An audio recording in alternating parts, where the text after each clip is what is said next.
Hello and welcome in Pharmapedia classes. आज हम pharmacognosy start करेंगे और फार्माकोग्नोसी के अंदर जो भी टॉपिक मैं आपको बताऊंगा इस पूरे सीरीज़ के अंदर, तो वो सारे जो टॉपिक है उस टॉपिक का जो कंटेंट रहेगा वो पूरा कॉम्पिटिटिव एग्जाम के बेसिस पे रहेगा। जिसमें अगर आप ये कंटेंट अच्छे से पढ़ लोगे तो आप जीपीएड फार्मासिस्ट और ड्रग इंस्पेक्टर जैसा एग्जाम इजीली क्वालिफाई कर लोगे, क्योंकि यही कंटेंट था जो मैं पढ़ के जीपीएड एग्जाम देने गया था और मैंने भी 3 बार जीपीएड अंडर 50 रैंक में निकाला है और ड्रग इंस्पेक्टर जैसा एग्जाम भी इसी कंटेंट को पढ़ के ही निकाला है।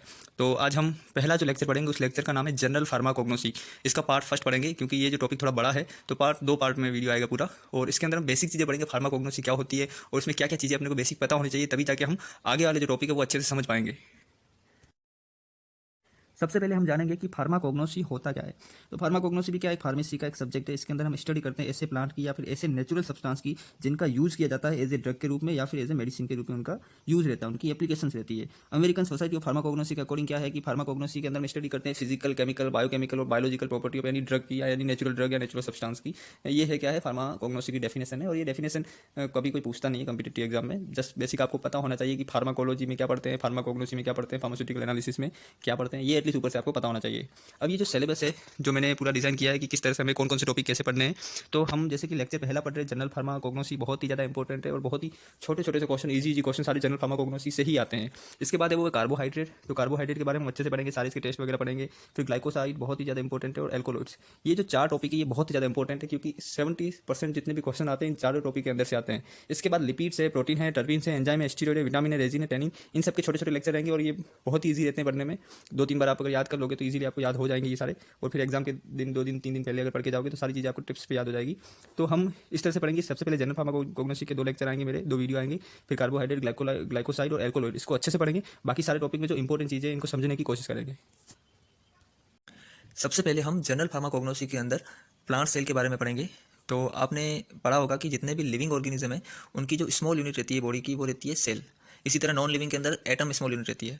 तो ये जो लिविंग ऑर्गेनिज्म है उनके अंदर जो स्मॉल यूनिट है वो सेल रहती है। और सेल भी कितने टाइप की रहती है, 2 टाइप की रहती है। जो सेल होती है वो 2 टाइप की रहती है, एक होती है यूकैरियोटिक रहती है, एक होती है प्रोकैरियोटिक। तो ये जो प्रोकैरियोटिक सेल रहती है ये सिंगल ही रहती है और ये ज़्यादातर प्रोकैरियोटिक सेल बैक्टीरिया के अंदर, माइकोप्लाज्मा के अंदर या फिर ब्लू ग्रीन एल्गी इस टाइप के जो ऑर्गेनिज्म रहते हैं, छोटे से स्मॉल ऑर्गेनिज्म, उनके अंदर पाई जाती है और ज़्यादातर ये सिंगल ही रहती है सेल। इसी तरह हम बात करें यूकैरियोटिक की, तो यूकैरियोटिक ज़्यादातर एनिमल के अंदर और प्लांट के अंदर पाई जाती है। अब ये जो यूकैरियोटिक सेल है ये आपको याद रखना है कि प्लांट और एनिमल के अंदर यूकैरियोटिक सेल पाई जाती है और ये एग्जाम में क्वेश्चन आता है।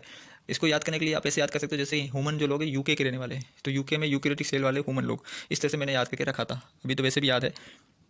अब हम देखेंगे प्लांट सेल जो यूकैरियोटिक टाइप की सेल है। तो अगर इसकी सेल को आप देखोगे तो प्लांट सेल और एनिमल सेल में थोड़ा सा डिफरेंस रहता है। जैसे कि प्लांट सेल है उसके जो सबसे आउटर मोस्ट जो मेम्ब्रेन दिख रही है आपको, उसको बोलते हैं सेल वॉल बोलते हैं। क्या बोलते हैं? Cell wall. अगर मैं पूछूं बैक्टीरिया के अंदर सेल वॉल पाई जाती है कि नहीं पाई जाती, तो बैक्टीरिया के अंदर भी सेल वॉल पाई जाती है। तभी तो हम एक बहुत सारी ऐसी एंटीबायोटिक यूज करते हैं जो सेल वॉल सिंथेसिस को इनहिबिट करती है, जैसे कि पेनिसिलिन। पेनिसिलिन क्या करती है? बैक्टीरिया के सेल वॉल के सिंथेसिस को इनहिबिट करती है। तो बैक्टीरिया के अंदर भी सेल वॉल पाई जाती है और प्लांट सेल के अंदर भी सेल वॉल पाई जाती है। बैक्टीरिया के अंदर जो सेल वॉल पाई जाती है वो पेप्टिडोग्लाइकेन की या म्यूरामिक एसिड की बनी रहती है। बट जो प्लांट के अंदर जो सेल वॉल पाई जाती है वो सेलुलोज या फिर हेमी सेलुलोज या पैक्टिन की बनी रहती है। ये तीनों कंपोनेंट से सेल वॉल बनी रहती है। अब मैं बात करूँ जो एनिमल सेल है उनके अंदर सेल वॉल पाई जाती है कि नहीं पाई जाती, तो सेल वॉल एनिमल सेल के अंदर नहीं पाई जाती है। अब ये जो सेल वॉल है इसका जो मेन काम है वो है प्रोटेक्शन करना, बाहर के जो इन्वायरमेंट से सेल को प्रोटेक्शन करना, ये सेल वॉल का मेजर फंक्शन है। इसके बाद सेल वॉल के अंदर जाएंगे तो सेल मेम्ब्रेन पाई जाती है, ये एनिमल के अंदर भी पाई जाती है। फिर आप देखोगे तो बहुत सारे सेल के ऑर्गन पाए जाएंगे साइटोप्लाज्म के अंदर। साइटोप्लाज्म का एक फ्लूइड है जिसके ऊपर बहुत सारे सेल ऑर्गन्स पाए जाते हैं और न्यूक्लियस पाया जाता है। तो जैसे कि एनिमल सेल के अंदर भी न्यूक्लियस पाया जाता है, वैसे प्लांट सेल के अंदर भी न्यूक्लियस पाया जाता है और न्यूक्लियस के सराउंडिंग मेम्ब्रेन रहती है, तो जिसको न्यूक्लियस मेम्ब्रेन बोलते हैं। इसके बाद राइबोसोम। तो ये राइबोसोम का मेन काम क्या रहता है? प्रोटीन सिंथेसिस करना। एनिमल के अंदर, प्लांट दोनों के अंदर ये क्या करता है? ये प्रोटीन सिंथेसिस ही करता है। दोनों में ही इनका फंक्शन सेम रहता है। इसी तरह फिर बात करें एंडोप्लाज्म रेटिकुलम, तो ये फोल्डेड टाइप का स्ट्रक्चर रहता है। इसका मेन काम है लिपिड वगैरह की सिंथेसिस करना या उनको स्टोरेज करना। अभी जो एंडोप्लाज्म रेटिकुलम की 2 टाइप की रहती है, एक होती है स्मूथ एंडोप्लाज्म रेटिकुलम, एक होती है रफ एंडोप्लाज्म रेटिकुलम। तो स्मूथ तो आपको पता है स्मूथ उसकी सर्फेस रहेगी, पर जो रफ सर्फेस वाली रहती है तो उसकी जो रफ सर्फेस किसकी वजह से रहती है? तो वो राइबोसोम की वजह से रहती है। मतलब इस एंडोप्लाज्म रेटिकुलम के ऊपर छोटे छोटे राइबोसोम लगे रहते हैं, इस वजह से ये रफ हो जाती है। तो ये क्वेश्चन आ सकता है कि रफ एंडोप्लाज्म रेटिकुलम के ऊपर क्या रहता है, तो वो राइबोसोम रहते हैं। इसी तरह अगर मैं बात करूँ क्लोरोप्लास्ट, तो ये बहुत ही इंपॉर्टेंट सेल ऑर्गन है। इसका जो मेन काम है वो क्या काम है?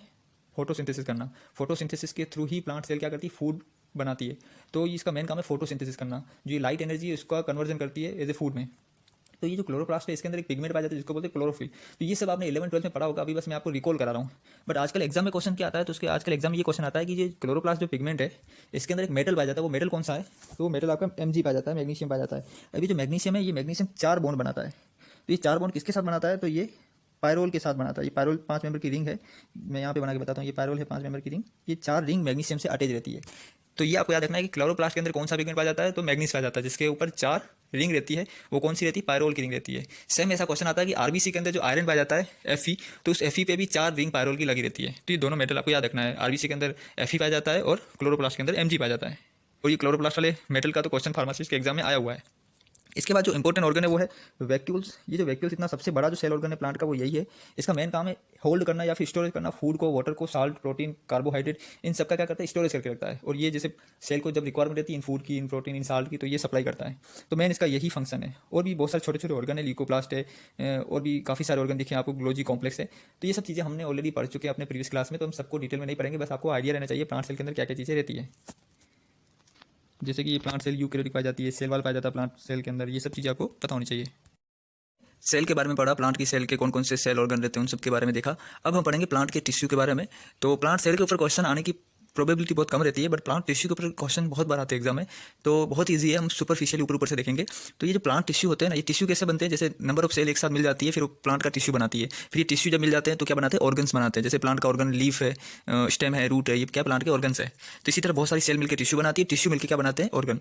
तो अभी जो प्लांट का जो टिश्यू है ये वैसे 2 टाइप में क्लासीफाई किया गया है, एक है मेरिस्टेमेटिक टिश्यू, दूसरा है परमानेंट टिश्यू। आपने ये दोनों नाम बहुत पहले सुने होंगे, मैं कंफर्म हूँ, क्योंकि हम जब 11th-12th में पढ़ते हैं तो ये चीज़ें बेसिक हमें पढ़ाई जाती है। तो ये जो मेरिस्टेमेटिक टिश्यू, इसका मतलब क्या हुआ कि ये वो टिश्यू है जो हमेशा ग्रोथ करता रहता है, ये मल्टीप्लाई करता रहता है, ये आगे नए सेल्स बनाता रहता है। जैसे आपको पता है रूट है, तो रूट के सबसे आगे वाले पोर्शन में जो टिश्यू पाया जाता है, जो आगे की ग्रोथ हमेशा करता रहता है, उसको बोलते हैं मेरिस्टेमेटिक टिश्यू।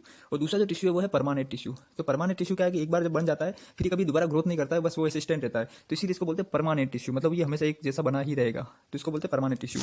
अब ये मेरिस्टेमेटिक टिश्यू क्या हमेशा ग्रोथ करता रहता है, मल्टीप्लाई करता रहता है, नई नई सेल बनाता रहता है। तो ये जो मेरिस्टेमेटिक टिश्यू है इसको भी 3 टाइप में क्लासीफाई किया गया है, और ये एग्जाम में कभी नहीं पूछेंगे। ये जो तीनों क्लासिफिकेशन है ये तीनों इसकी लोकेशन की बेसिस पे, जैसे कि एपिकल, तो एपिकल कहाँ रहता है, सबसे आगे पोर्शन में, जो रूट का सबसे आगे वाला जो पोर्शन उसको बोलते हैं एपिकल। तो एपिकल में जब मेरिस्टेमेटिक टिश्यू रहेगा तो उसको बोलते हैं एपिकल मेरिस्टेमेटिक टिश्यू। इसके बाद इंटर कैलरी, तो इंटर कैलरी किसको बोलते हैं, गन्नों के बीच, जो आपने गन्ना देखा होगा शुगर केन, तो शुगर केन में आपने देखा बीच में नोड रहते हैं, तो नोड के वहाँ से उसकी लेंथ बढ़ती है, वहाँ से मेरिस्टेमेटिक टिश्यू ग्रोथ करता है। अभी मैं आपको पिक्चर दिखाऊंगा, तो उसको बोलते हैं इंटर कैलरी।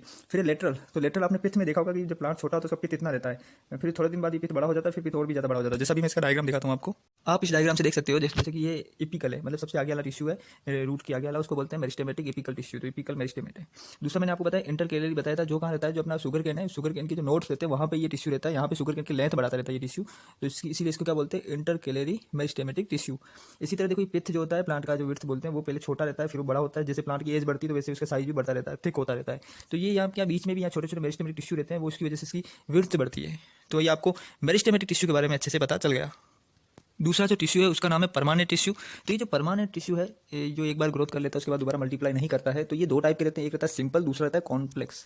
जो सिंपल और कॉम्प्लेक्स में क्या मतलब है डिफरेंस, तो ये सिंपल जो परमानेंट टिश्यू रहेगा तो इसके अंदर जितनी भी सेल्स रहेगी वो सारी एक ही जैसी रहेगी, इनका करेक्टरिस्टिक सारी सेल का क्या रहता है, एक जैसा रहता है, जो भी सेल्स रहेगी वो एक जैसी शेप की रहेगी, इसीलिए इसको बोलते हैं सिंपल। पर ये कॉम्प्लेक्स में क्या रहता है, अलग अलग टाइप की सेल्स बनी रहेगी, कोई छोटी सेल्स, कोई बड़ी सेल, कोई डिफरेंट टाइप की सेल्स रहेगी, इसलिए इसको बोलते हैं कॉम्प्लेक्स, बोलते हैं कॉम्प्लेक्स परमानेंट टिश्यू।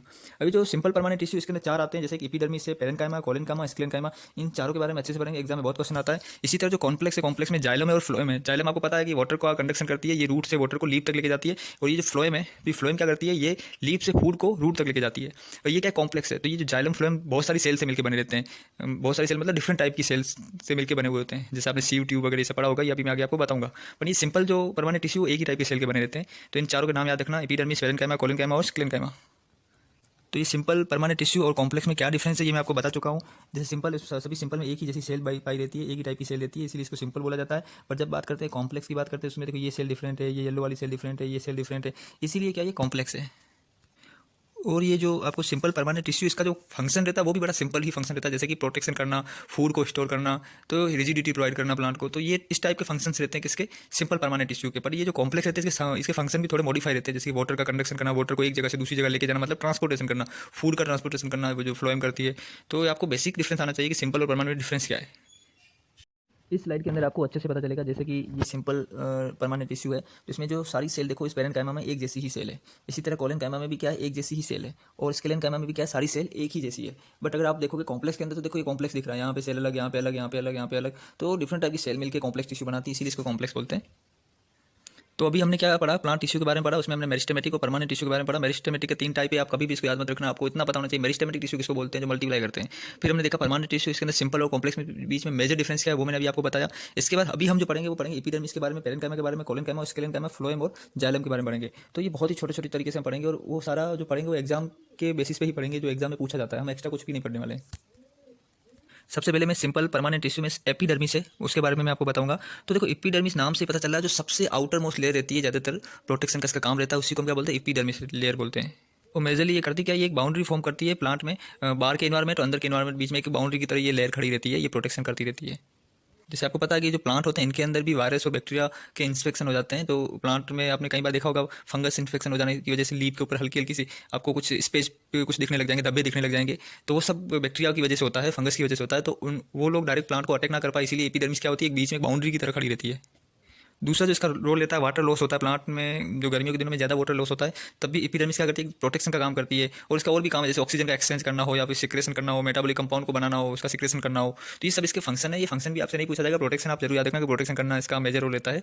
अभी हम देखेंगे ये एपिडर्मिस है, तो प्लांट के अलग अलग एरिया में अलग अलग टाइप की एपिडर्मिस रहती है, अलग अलग प्लांट में अलग अलग ये एपिडर्मिस रहती है, इसका शेप अलग अलग रहता है। तो जैसे कि एग्जाम में यही क्वेश्चन आता है, जैसे कि ये एपिडर्मिस का टाइप है स्ट्रेट वाल पॉलीगोनल एपिडर्मिस। अब ये नाम जरूर याद रखना कि स्ट्रेट वाल पॉलीगोनल एपिडर्मिस। तो इसका जो शेप रहता है वो इस टाइप का, जो बेंजीन की रिंग रहता है ना, इस टाइप का इसका शेप रहता है, ये शेप इस टाइप की होती है, तो इसीलिए इसको बोलते हैं स्ट्रेट वाल पॉलीगोनल एपिडर्मिस। ये पॉलीगोनल शेप की रहती है। तो एग्जाम में क्वेश्चन क्या आएगा कि स्ट्रेट वाल पॉलीगोनल एपिडर्मिस किस में पाई जाती है, तो एक इंपॉर्टेंट ड्रग है सेना, जो आपने परगेटी वाली जो क्लास के अंदर आपने सेना के बारे में जरूर पढ़ा होगा, नहीं तो हम वैसे भी पढ़ने वाले हैं ग्लाइकोसाइड के अंदर सेना के बारे में, एंथ्रासिन ग्लाइकोसाइड के बारे में। तो वहाँ पे हम देखेंगे कि सेना है उसकी जो एपिडर्मिस है वो क्या रहती है, वो रहती है पॉलीगोनल एपिडर्मिस रहती है, स्ट्रेट वाल पॉलीगोनल। और ये एग्जाम में क्वेश्चन बहुत बार आया हुआ है।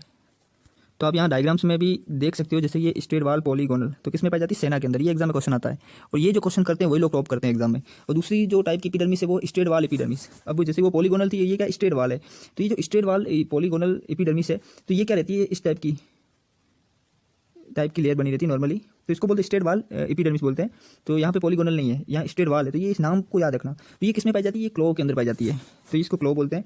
इसके बाद है थिक वाल बीडेड एपिडर्मिस, इसके बारे में एग्जाम में पूछा हुआ है, यूपीएससी ड्रग इंस्पेक्टर जैसे एग्जाम में इसके बारे में पूछा हुआ है, थिक वाल बीडेड। तो ये थिक वाल बीडेड कैसी रहती है, ऐसी रहती है, जैसे हमने ये स्ट्रेट वाल बनाया था, इसकी जो बाउंड्री रहती है वो ज़्यादा थिक रहती है, तो इसीलिए क्या है, थिक वाल बीडेड एपिडर्मिस। तो ये जो दिख रही है क्या, थिक वाल बीडेड एपिडर्मिस है, ये किस में पाई जाती है, डिजिटलिस के अंदर पाई जाती है। और डिजिटलिस कार्डियक ग्लाइकोसाइड है, बहुत ही ज़्यादा इंपॉर्टेंट है, आपने सीएचएफ में इसके बारे में पढ़ा होगा, कंजेस्टिव हार्ट फेलियर में ये मेजर ड्रग है, डिजिटॉक्सिन आपने सुना होगा। ये सब हम ग्लाइकोसाइड में पढ़ने वाले हैं, बट अभी मैं आपको एज ए रिमेंबर करा रहा हूँ। जब हम डिजिटलिस पढ़ेंगे तब मैं फिर से ये बताऊंगा, तब आपको मैं रिमेंबर कराऊंगा कि हमने यहाँ पे भी पढ़ा था।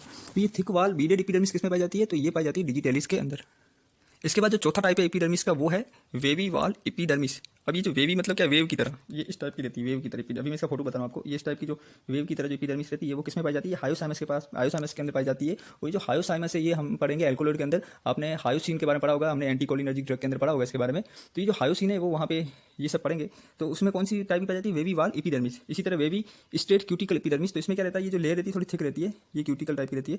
तो एग्जाम में क्वेश्चन आता है कि वेवी वाल एपिडर्मिस किस में पाई जाती है, तो हायोसाइमस के अंदर। और वेवी वाल स्ट्रेट क्यूटिकल एपिडर्मिस किस में पाई जाती है, तो बेलोडोना के अंदर। तो बेलोडोना के बारे में पढ़ा होगा, बेलोडोना पॉइजनिंग।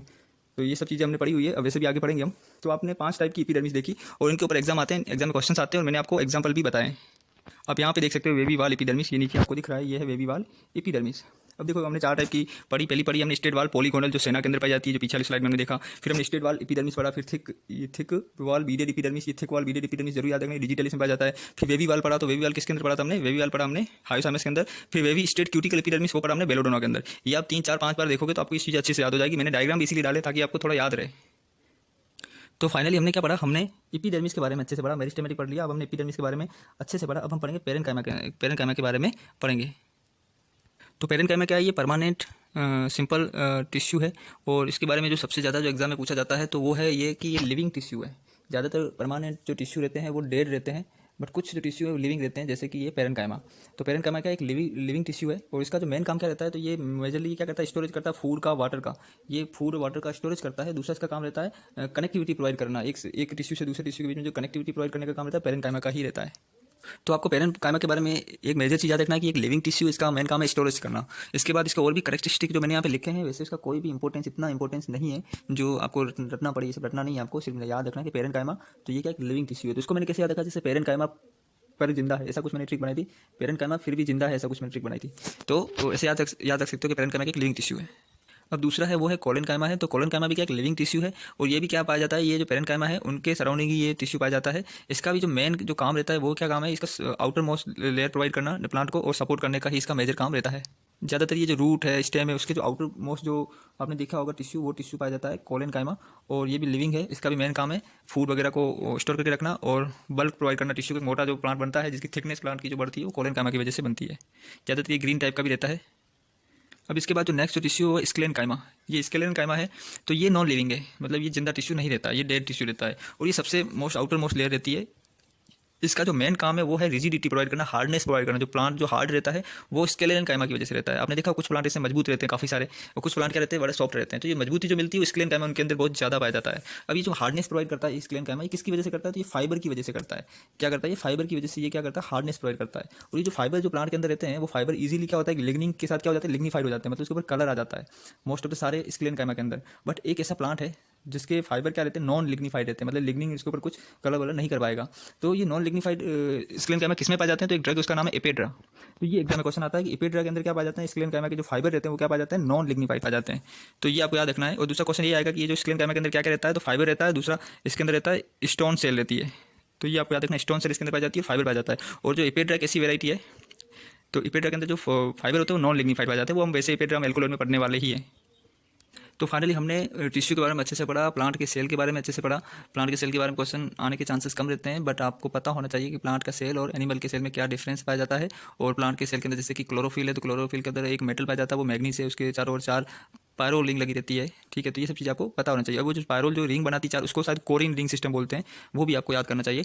इसके बाद हमने टिश्यू के बारे में पढ़ा, तो टिश्यू में मेरिस्टेमेटिक और परमानेंट टिश्यू में क्या डिफरेंस है वो पता होना चाहिए। फिर मेरिस्टेमेटिक को फिर आप पहले भूल जाओ, उसके बाद परमानेंट टिश्यू को पकड़ो, तो उसमें भी आपको पता है कॉम्प्लेक्स पाया जाता है। दूसरा परमानेंट टिश्यू कौन सा आपका, सिंपल टिश्यू। सिंपल के 4 टाइप है, एपिडर्मिस है, कोलेनकाइमा, पेरेन्काइमा। तो ये सब हमने एक एक करके पढ़ा। अभी हम कॉम्प्लेक्स टिश्यू के बारे में पढ़ेंगे, बट उससे पहले मैं आपको कॉर्क के बारे में बताऊंगा। तो ये जो कॉर्क रहती है प्लांट की, ये सबसे आउटर मोस्ट लेयर रहती है। ये जो बार्क बोलते हैं बार्क, प्लांट की जो डेड सेल, जो सड़ी हुई डेड सेल रहती है ना, तो इसका काम मैंने बैक्टीरिया फंगस वगैरह इनसे प्रोटेक्शन करना प्लांट के स्टेम को। ये जो कॉर्क रहता है, कॉर्क वाली जो बार्क, इसका जो कलर इस टाइप का रहता है, जो नीचे कलर आपको दिख रहा है ये, और ये ज़्यादातर स्टेम और रूट में ही पाई जाती है कॉर्क। इसका मेन काम है बार्क बनाना।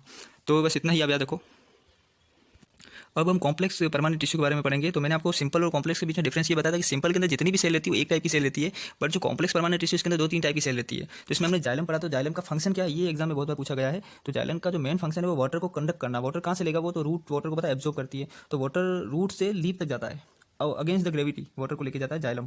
तो इसका फंक्शन आपको पता चल गया। दूसरा है फ्लोएम। तो ये फ्लोएम क्या करता है, ये ग्रेविटी की डायरेक्शन में फूड का ट्रांसफर करता है, मतलब लीफ से फोटोसिंथेसिस से जो फूड बनेगा वो फूड रूट तक ट्रांसफर होगा फ्लोएम के थ्रू। अब ये जाइलम फ्लोएम, ये जैसे जाइलम है ये यूनी डायरेक्शन हमेशा मूव करता है, मतलब ये जाइलम जैसे रूट से वाटर ऊपर जाता है, जैसे वाटर का मॉलिक्यूल ऊपर जाएगा तो कभी वापस नीचे नहीं आएगा, सब ऊपर ही जाएगा। तो ये क्या यूनी डायरेक्शन है। अब आपको मुझे फ्लोएम के बारे में बताना, फ्लोएम यूनी डायरेक्शन है कि नहीं है, कि नहीं है। इसके बाद मैंने बताया कि जाइलम के अंदर बहुत सारी सेल होती है, इसीलिए कॉम्प्लेक्स है। तो कौन कौन सी सेल रहती है, ये एग्जाम में ड्रग इंस्पेक्टर जैसे एग्जाम में क्वेश्चन आया था 2000 शायद ये 11 या 13 में, जो राजस्थान में डीसीयू का एग्जाम हुआ था उसमें क्वेश्चन आया था कि जाइलम के अंदर क्या क्या पाया जाता है। तो उसमें से ऑप्शन दिए हुए थे, उसमें जैसे ये जाइलम वेसल है, ये आपको याद रखना है। जाइलम फाइबर है, ये आपको याद रखना है। पेरेन्काइमा जाइलम, जाइलम ठीक आप याद करो, कोई इंपॉर्टेंट नहीं है। सबसे जो ज़्यादा इंपॉर्टेंट है वो ट्रेकिड्स। ये जो ट्रेकिड्स है ये किस में पाए जाते हैं, तो ये जाइलम के अंदर पाए जाते हैं, और यही एग्जाम में क्वेश्चन आया था। ऑप्शन में फ्लोएम भी रहेगा आपका, पेरेन्काइमा भी रहेगा, जाइलम भी रहेगा। तो ये ट्रेकिड्स हमेशा किस में पाए जाते हैं, ये हमेशा जाइलम के अंदर पाए जाते हैं। इसके बाद फ्लोएम है, फ्लोएम के अंदर आपको हमेशा रखना सीव से याद रखना कि सीव प्लेट पाई जाएगी, सीव ट्यूब पाई जाएगी इसके अंदर। पेरेन्काइमा टिश्यू इसमें भी पाया जाएगा, कंपेनियन सेल पाई जाएगी। तो आपको यहाँ पे सीव प्लेट, सीव ट्यूब ये याद रखना है, ये पाई जाती है फ्लोएम के अंदर। तो जाइलम में क्या काम याद रखना है, इसका फंक्शन वाटर का कंडक्शन करता है। दूसरा इसके अंदर ट्रेकिड्स पाए जाते हैं, और जाइलम वेसल और जाइलम फाइबर पाए जाते हैं। ट्रेकिड्स बहुत बार एग्जाम में पूछा जाता है, क्योंकि ट्रेकिड्स फ्लोएम में नहीं पाए जाते हैं, तो इस वजह से कन्फ्यूजन हो जाता है। और फ्लोएम में क्या पाई जाती है, तो सीव प्लेट और सीव ट्यूब पाई जाती है। अब हम इंपॉर्टेंट टॉपिक के बारे में पढ़ेंगे, वो है प्लांट ड्रग के बारे में। तो जो प्लांट की जो ड्रग रहती है वो 2 टाइप की रहती है, एक रहती है ऑर्गेनाइज ड्रग, दूसरी रहती है अनऑर्गेनाइज ड्रग। और इसके बारे में एग्जाम में क्वेश्चन आता है। तो जैसे कि ऑर्गेनाइज ड्रग किसको बोलते हैं और अनऑर्गेनाइज किसको बोलते हैं, एग्जाम्पल दिए रहते हैं। 4 देंगे ऑर्गेनाइज ड्रग के एग्जाम्पल, एक एग्जाम्पल होगा अनऑर्गेनाइज ड्रग का। तो क्वेश्चन में ये होगा कौन सी इसमें अनऑर्गेनाइज ड्रग है, तो आपको वो फाइंड आउट करनी पड़ेगी। तो ऑर्गेनाइज का मतलब क्या रहता है, मतलब वो जो ड्रग होती है वो प्लांट के किसी ऑर्गन वाले पार्ट से मिलती है। जैसे प्लांट का ऑर्गन का मतलब क्या हुआ, जैसे कि प्लांट की बार्क है, उसके अंदर बार्क एज ए ड्रग के रूप में यूज होता है, तो क्या वो ऑर्गेनाइज ड्रग है। इसी तरह फ्लावर का कोई पार्ट है, फ्लावर के किसी पार्ट से मिलता है, तो क्या फ्लावर एक प्लांट का क्या एक ऑर्गन है, तो उस ऑर्गन से मिल रहा है। इसी तरह फ्रूट है प्लांट का, तो फ्रूट भी क्या एक ऑर्गन है। सीड है, रूट है, राइजोम है, मतलब प्लांट का कोई पार्ट है। तो वहाँ से जो ड्रग मिलती है उसी को ऑर्गेनाइज ड्रग बोलते हैं। जैसे प्लांट के अंदर हर्ब्स रहते हैं या फिर हेयर है, फाइबर है, ऐसे यूज़ की जाते हैं ऐसे ड्रग। तो ये सारी कौन सी ड्रग है? ये ऑर्गेनाइज ड्रग है। तो अनऑर्गेनाइज ड्रग कौन सी है? तो जो प्लांट के किसी ऑर्गन से नहीं मिलती, जैसे लीफ है या फिर आप फ्रूट है, सीड है, इनसे नहीं मिलेगी। वो प्लांट का सिक्रेशन रहता है। जैसे गम, आपको पता है प्लांट गम निकालता है, आपने प्लांट का गम देखा होगा। तो गम क्या है? ये गम एक अनऑर्गेनाइज ड्रग है। इसी तरह बीज वैक्स है, या फिर आपने देखा होगा कि एलोवेरा के अंदर जो गम निकलता है, तो वो गम भी क्या है? एक टाइप का अनऑर्गेनाइज ड्रग है। या फिर ऑयल निकल रहा है, आपको प्लांट की लीफ को दबाओगे तो एक ऑयल निकलने लग जाता है प्लांट के अंदर। तो ये जो ऑयल है, सीड के अंदर जो ऑयल निकल रहा है, तो इसमें सीड का यूज़ नहीं हो रहा है, क्योंकि सीड के अंदर वाला ऑयल निकाला जा रहा है। तो वो सब क्या है? वो अनऑर्गेनाइज ड्रग है। तो अभी हम एग्जांपल देखेंगे, जैसे कि बार्क। तो बार्क किस किस प्लांट की यूज़ की जाती है? तो केस्केरा बार्क यूज़ की जाती है, केसिया बार्क यूज़ की जाती है, सिंकोना बार्क आपने पढ़ा होगा। तो सिंकोना तो आपको पता है, सिंकोना ऑफिसिनलिस, ये as a anti malarial drug है। क्यूनिन इसके अंदर निकलता है, वाइल्ड चेरी। इसी तरह फ्लोरिंग पार्ट में क्लो का बर्ड्स यूज़ किया जाता है, अभी मैंने आपको फोटो भी बताया था। इसी तरह सेफ्रॉन है, जो सेफ्रॉन मतलब केसर, तो केसर में फ्लोवर का सबसे ऊपर वाला पार्ट यूज़ किया जाता है, सेफ्रॉन है। तो बहुत सारे और भी एग्जाम्पल है। जैसे फ्रूट में क्या क्या यूज़ किया जाता है? कैप्सिकम, मिर्ची वगैरह, कारवे है, कार्डिमोन जो आपका इलायची है। इसी तरह ये सब चीज़ हम पढ़ने वाले हैं आगे। सभी जो प्लांट की ड्रग, ये सब का इंट्रोडक्शन सबका पढ़ने वाले हैं, इंपॉर्टेंट सारी चीज़ों का। जैसे फेनल है जो आप सोख खाते हो, डिल है। तो ये सब क्या है? ये फ्रूट का पार्ट है, फ्रूट है। इसी तरह सीड की बात करें तो सीड कौन सी? मस्टर्ड सीड आपने देखा होगा। इसके कार्डिमोन की भी सीड है ना, कॉल्चिकम और नक्स वोमिका। तो ये सब हम ग्लाइकोसाइड में पढ़ने वाले वैसे भी। इसी तरह रूट राइजोम किसका यूज़ किया जाता है? तो जिनसेन का राइजोम यूज़ किया जाता है। जिंजर है, आपने जिंजर जो अदरक है, तो वो भी क्या है? एक ऑर्गेनाइज ड्रग है। गार्लिक है, गार्लिक नीचे बल्ब रहता है। इसी तरह एकोनाइट है, कॉल्चिकम है, स्क्विल है, स्क्विल भी प्याज की तरह बल्ब रहता है। तो ये भी हम, स्क्विल भी कार्डिक ग्लाइकोसाइड के अंदर आता है, और ये भी हम ग्लाइकोसाइड के अंदर पढ़ने वाले हैं। रूबर पे फिर वो रोवोल्फिया है, तो रोवोल्फिया भी हम एल्कोलॉइड्स के अंदर पढ़ेंगे, रोवोल्फिया के बारे में भी। ये टर्मेरिक है। इसी तरह प्लांट का जैसे हर्ब्स में इर्गोट है, इर्गोटामाइन आपने जरूर, माइग्रेन में ड्रग यूज होती है। तो इर्गोट क्या है? प्लांट का ऑर्गेनाइज ड्रग का पार्ट है। हीस्ट, ये धतूरा है। जैसे इसी तरह फाइबर में कॉटन फाइबर है, सिल्क है, जूट फाइबर है, या फिर आपने इस सब गोल के जो फाइबर है वो भी यूज़ किए जाते हैं। तो ये सब क्या है? ऑर्गेनाइज ड्रग है। अब अनऑर्गेनाइज की बात करें तो ड्राई एक्सट्रैक्ट, मतलब उसमें क्या होगा? कुछ प्लांट निकालेगा एक्सट्रैक्ट ड्राई, सूखा। तो इसमें अगार है, अगर आपने देखा होगा। इसी तरह ब्लैक कटेचू है, जो कत्था वगैरह ये सब होता है ना। इसी तरह पेक्टिन है, प्ले कटेचू है। वैक्स की बात करें तो वैक्स क्या? अनऑर्गेनाइज है। तो इसमें बीज वैक्स है, और भी कार्बोना वो वैक्स है, और भी बहुत सारे वैक्स है। जैसे गम है, अकेसिया गम है, ग्वार गम है। तो ये सब चीज़ें हम कार्बोहाइड्रेट में पढ़ेंगे। तो ये जो गम है, ये क्या है? अनऑर्गेनाइज है। ये आपको पता होना चाहिए कि गम कोई किसी प्लांट के किसी पार्ट से नहीं निकलता, वो प्लांट का सिक्रेशन है, ठीक है। इसी तरह वोलेटाइल ऑयल है। तो जितने भी ऑयल आपको दिख रहे हैं, कोरिएंडर ऑयल है, सैंडलवुड ऑयल है, तो इसमें पूरे प्लांट का नाम यूज हो रहा है। ऐसा नहीं बोला है कि कोरिएंडर लीफ ऑयल, ऐसा नहीं लिखा जा रहा है। तो ये मतलब प्लांट है, उसका ऑयल है। तो ये ऑयल वगैरह सभी क्या रहता है? ये सब अनऑर्गेनाइज है। सिनामोन ऑयल है, क्लोव का जो ऑयल आता है, यूकोलिप्टस ऑयल रहता है, ज़्यादातर आपने देखा होगा मालिश वगैरह करने में यूज होता है यूकोलिप्टस का। क्लोव का ऑयल यूज़ किया जाता है टीथ के लिए, जब टीथ में पेन वगैरह होता है उसके लिए यूज़ किया जाता है। इसी तरह एनिमल प्रोडक्ट बहुत सारे हैं अनऑर्गेनाइज में, beeswax, cold liver oil है, जिलेटिन है, ये सब क्या है आपका? ये सब एनिमल प्रोडक्ट है। तो ये सारे क्या है? अनऑर्गेनाइज है। नीचे आपको लिखा हुआ बेंटोनाइड है, केओलिन है, केसरगुल है, ये सब अपने मिनरल्स हैं। तो ये मिनरल्स सारे क्या? अनऑर्गेनाइज है, किसी प्लांट या किसी के पार्ट से नहीं निकलते हैं। अगर किसी के बॉडी के पार्ट से निकल रहे हैं, या फिर किसी प्लांट के किसी स्टेम से, रूट से निकले, तो उसको हम ऑर्गेनाइज बोलते हैं। तो ये डिफरेंस आपको क्लियरली पता होना चाहिए, ऑर्गेनाइज कौन सी है और अनऑर्गेनाइज कौन सी। इसको रटा नहीं जाएगा। आपके सामने जब ऑप्शन रहेंगे तो ऑप्शन से आप एलिमिनेट कर सकते हो कि ये तो लीफ है, ये तो रूट है, ये तो फ्रूट है। तो ऐसे आप एलिमिनेट करके आप अच्छा आंसर निकाल सकते हो।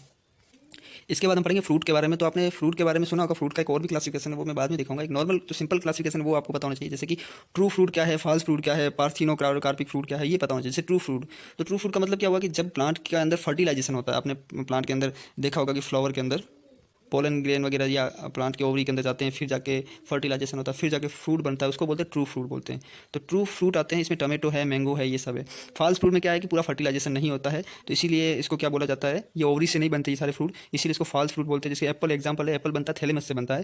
तो ये एप्पल जो एग्जाम्पल है, ये किसका? फॉल्स फ्रूट का है। तो ये इंपॉर्टेंट याद रखना। बाकी तो इसको याद करने वाला कोई इंपॉर्टेंट चीज़ नहीं, बस आपको पता होना चाहिए ट्रू फ्रूट का मतलब क्या हुआ, फॉल्स फ्रूट का मतलब क्या हुआ। वो पार्थिनोकार्पिक फ्रूट वो फ्रूट होते हैं जिनके अंदर सीड नहीं बनती, इनमें फर्टिलाइजेशन ही नहीं होता। तो जब फर्टिलाइजेशन नहीं होगा तो सीडलेस फ्रूट होंगे। तो ये भी आपको याद रखना, जैसे कि बनाना, तो बनाना कौन सा फूड है? वो पार्थिनोकार्पिक फ्रूट है, जिसके अंदर सीड भी नहीं होती। जिनके अंदर सीड नहीं रहती वो सारे पार्थिनोकार्पिक फ्रूट के अंदर आते हैं। फिर आज के लेक्चर में हम लास्ट पढ़ेंगे, वो पढ़ेंगे बार्क के बारे में। तो मैंने आपको बताया था बार्क कौन बनाता है? कॉर्क सेल बनाती है, जो अभी मैंने आपको बताया था। वो बार्क क्या है? सबसे आउटर मोस्ट पार्ट है स्टेम का और रूट का। इसका मेन काम रहता है प्रोटेक्शन करना, हार्डनेस प्रोवाइड कराना। तो ये मेजर इसका काम रहता है, और ये डेड सेल रहती है। तो बार्क के भी डिफरेंट टाइप रहते हैं, और उस टाइप के ऊपर एग्जाम बहुत क्वेश्चन आते हैं। तो इसलिए मैंने ये टॉपिक अलग से डाल दिया बार्क। तो जैसे कि बार्क के डिफरेंट टाइप, उसके शेप के बेसिस पे, जैसे कि फ्लैट बार्क। फ्लैट बार्क का मतलब क्या हुआ? फ्लैट बार्क मतलब एकदम सीधी सी बार्क होगी ऐसे। ये जो फ्लैट बार्क है, तो ये जो फ्लैट बार्क किस में पाई जाती है, ये पूछना इंपॉर्टेंट है एग्जाम में। तो ये अर्जुन ना जो प्लांट है उसके अंदर पाई जाती है फ्लैट बार्क। तो उसको आप ऐसे याद रखना, अर्जुन की जो अर्जुन महाभारत वाला जो अर्जुन है, उसकी जो तीर है वो एकदम सीधी है। तो उसकी तीर इतनी सीधी है इसलिए इसको फ्लैट बोलते हैं, फ्लैट। तो फ्लैट बार किस में पाई जाती है? अर्जुना के अंदर। इसी तरह कर्व, तो कर्व में क्या होगा? हल्की सी बार ऐसे कर्व रहती है, मतलब सॉरी उल्टा बना दिया मैंने, ये हल्की सी बार कर्व रहती है। तो ये कर्व बार किस में पाई जाती है? वाइल्ड चेरी के अंदर पाई जाती है, ठीक है। और इसी तरह आप देखो रिकवर, तो रिकवर कर्व, रिकर्व, तो रिकर्व मतलब क्या? ये कर्व उल्टा कर्व रहता है ऐसा, जैसे बार सूखने के बाद इसे मुड़ जाती है। तो ये रिकर्व किसके अंदर पाई जाती है? कुर्सी के अंदर पाई जाती है। कुर्सी बहुत ही इंपॉर्टेंट प्लांट है, ये भी हम एल्कोलॉइड में पढ़ेंगे। और ये भी अपना अमोबिक इन्फेक्शन होता है अपने इंटेस्टाइन के अंदर, अमोबिया का, तो एंटामीबा हिस्टोलिका का जो इन्फेक्शन होता है वहाँ पे कुर्सी बार को यूज किया जाता है। इसीलिए एग्जाम में क्वेश्चन आता है कि रिकवर बार किस में पाई जाती है? तो कुर्सी के अंदर पाई जाती है। इसी तरह चैनल बार, किसके बारे में एग्जाम पूछा हुआ है? चैनल बार किस टाइप की चैनल बार रहती है?